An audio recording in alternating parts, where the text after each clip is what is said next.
Essex, and William's preparing for a battle with the local council, who are threatening to clear him out of his hoard of household rubbish. Unlike Lloyd, he hasn't consented, but armed with an asbo, the council are cracking down on him. So for the first time in a year, William's tidying up. Old food, what the council called food waste. Doesn't smell very nice.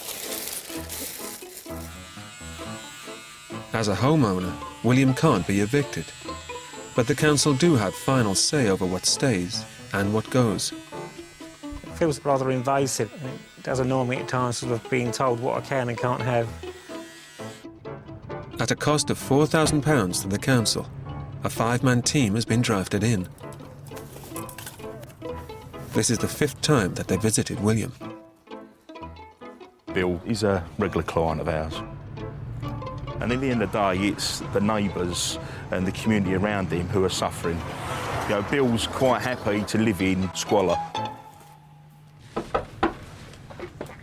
Bill? Hi, fella, you all right? What's about next one? You started putting stuff back here. Although William is in good physical health, the team are concerned that his hoard is a health hazard.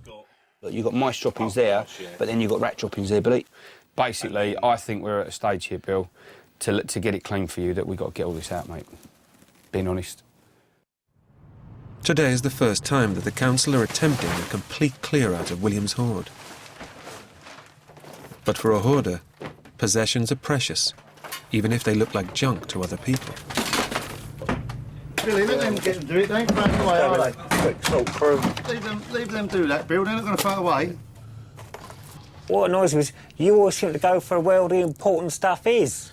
That's what annoys me. We've got to look at everything and make sure there's nothing in there. If there's nothing in there, I don't mind throwing away some old newspapers and stuff like that. And what else food have you thrown waste. away? But when you start going for where my most important stuff is, that really pisses me off. You're just making the job 10 times more difficult now. You got that pie. You got food waste down there. As far as I'm concerned, mate, this time it's got to be done top bottom. All right? 2 days later, and the council are still clearing out William's hoard. And it turns out that he's not just been collecting pies.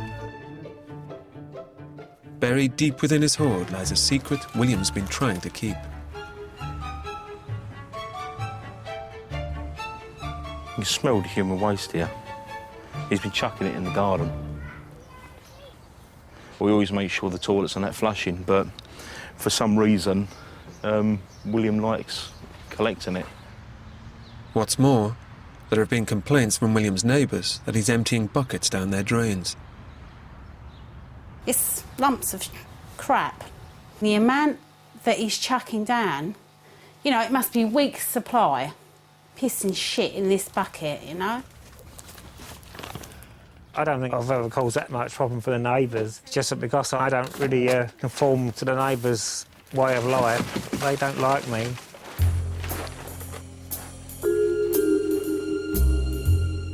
What was the we? They've just found some bottles of urine. Why do you keep it in bottles? Sometimes sort of stairs get a bit full up, you know, so it's a bit easier to use a bottle, you know. But the biggest discovery is in the garden shed. William has been hoarding his own faeces and storing it in paint pots. I didn't realise there was that amount of human waste in there. Bill does care. I think it'd be wrong to say that he doesn't, but he just cannot stop himself. They have taken buckets away. Does that bother you that people see that? Well, it's happened before, so... Is it just stuff that you haven't been able to get to the loo? Probably, yeah. It could have been in there perhaps a few years, 2 or 3 years, you know, or more. I do feel for him because he's obviously sick. He's obviously got something the matter with him, and it's not his fault because he actually needs the help and he's not getting it. William isn't currently under specialist psychiatric care. He's lived alone since his parents died.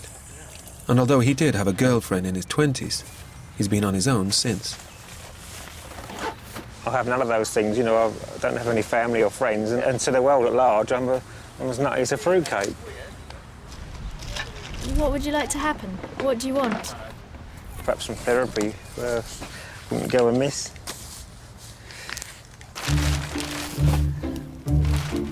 After 100 man-hours spread over 4 days, the team uncovered 20 bottles of urine and 10 tubs, or 100 litres, of excrement.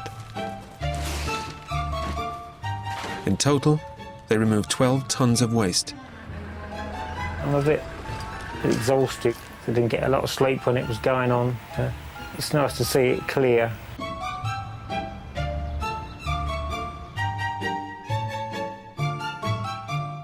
I've improved. Maybe not completely cured, but I've improved, definitely. William is now at a crossroads. He's just had his 5th clear-out, and it's been the fullest yet. So will he finally curb his hoarding, or will he relapse once again?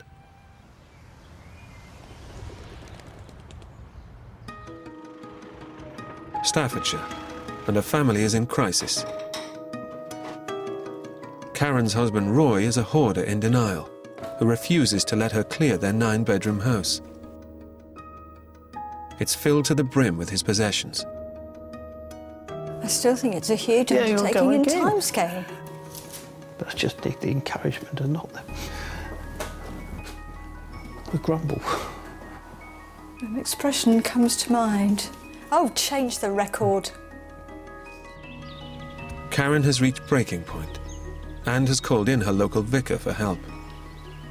Inevitably, this situation will have affected their marriage because if you're aware of someone who does extreme hoarding, you live in a place which is just such a mess. I would suspect that Roy will always have the hoarding tendency within him. John has experience of staging meetings known as interventions, more commonly used for alcoholics and drug addicts. Today, he's taken the bold move of holding one for hoarding. The couple's therapist, Trevor, will also be present. He specialises in anxiety disorders and has been following Roy and Karen for the past 3 years. Part of the condition is not only that a person can't separate themselves from the hoarded possessions, but that everything they do, they have to do perfectly. And not only perfectly, but exceptionally slowly. Their goal is for Roy to accept help in clearing the house. To try and shock him into action, the couple's daughter Rachel has also agreed to attend. They're holding the intervention in Karen's haven, the only clear room in the house. I feel helpless because Roy doesn't let me either help him or do the clearing myself. Do you not let her help? No, I wasn't aware of that. You weren't aware? That's Really lack of important trust. or You just don't trust me, Roy. After all these years of our marriage, you still don't trust me. What Karen, I think, was saying was that the end point will be longer than your life expectancy. Yes. That's her opinion, yes. That's my opinion as well. Fine, that's your opinion And too. mine. How do you feel about the offer of assistance? I hadn't got myself mentally adjusted to receive help. Do you feel mentally adjusted now? Is it a possibility? I don't think it is yet. There does come to a point where you have to say, I can't do it anymore, please will someone help me? I've got to discipline myself to avoid it getting any worse.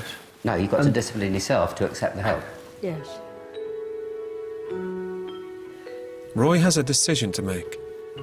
Accept his family's help, or force them to suffer for the rest of their lives.